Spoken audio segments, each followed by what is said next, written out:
والذین یؤمنون بما انزل الیک وما انزل من قبلک وبالآخرة هم یوقنون۔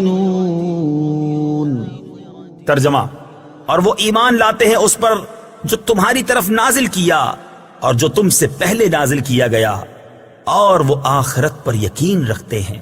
والذین یؤمنون بما انزل الیک، اور وہ ایمان لاتے ہیں اس پر جو تمہاری طرف نازل کیا۔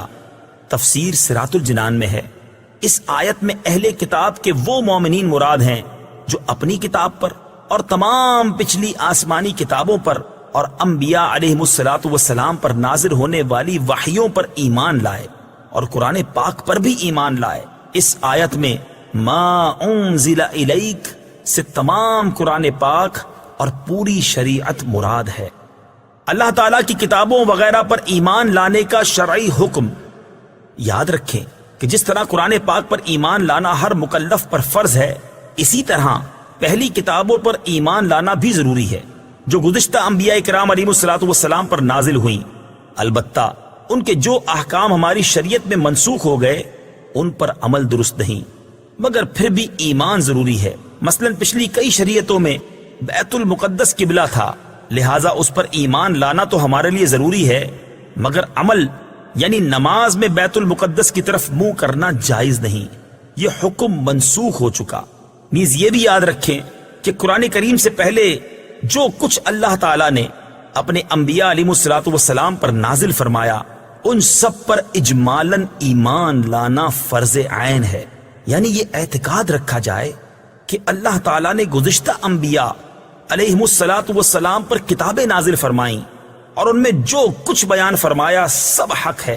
قرآن شریف پر یوں ایمان رکھنا فرض ہے کہ ہمارے پاس جو موجود ہے اس کا ایک ایک لفظ اللہ تعالیٰ کی طرف سے ہے اور برحق ہے، بقیہ تفصیلاً جاننا فرض کفایہ ہے، لہٰذا عوام پر اس کی تفصیلات کا علم حاصل کرنا فرض نہیں جبکہ علماء موجود ہوں جنہوں نے یہ علم حاصل کر لیا ہو۔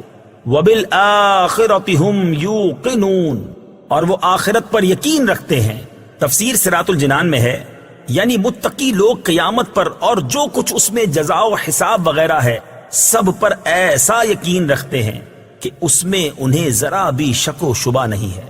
اس میں اس بات کی طرف بھی اشارہ ہے کہ یہودیوں اور عیسائیوں کا آخرت کے متعلق عقیدہ درست نہیں، کیونکہ ان میں سے ہر ایک کا یہ عقیدہ تھا کہ ان کے علاوہ کوئی جنت میں داخل نہیں ہوگا، جیسا کہ سورہ بقرہ آیت نمبر 111 میں ہے۔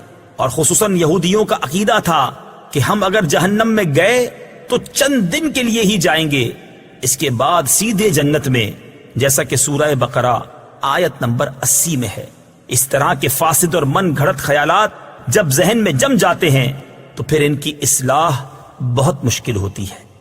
اولئک علی ھدی من ربہم واولئک ھم المفلحون۔ ترجمہ: یہی لوگ اپنے رب کی طرف سے ہدایت پر ہیں اور یہی لوگ کامیابی حاصل کرنے والے ہیں۔ ہم المفلحون، وہی فلاح پانے والے ہیں۔ تفسیر صراط الجنان میں ہے، یعنی جن لوگوں میں بیان کی گئی صفات پائی جاتی ہیں وہ اپنے رب عز و جل کی طرف سے عطا کی گئی ہدایت پر ہیں، اور یہی لوگ جہنم سے نجات پا کر اور جنت میں داخل ہو کر کامل کامیابی حاصل کرنے والے ہیں۔ اصل کامیابی ہر مسلمان کو حاصل ہے۔ یاد رہے کہ اس آیت میں فلاح سے مراد کامل فلاح ہے، یعنی کامل کامیابی متقین ہی کو حاصل ہے۔ ہاں، اصل فلاح ہر مسلمان کو حاصل ہے، اگرچہ وہ کتنا ہی گناہگار کیوں نہ ہو، کیونکہ ایمان بذات خود بہت بڑی کامیابی ہے جس کی برکت سے بہرحال جنت کا داخلہ ضرور ہوگا، اگرچہ عذاب نار کے بعد ہو۔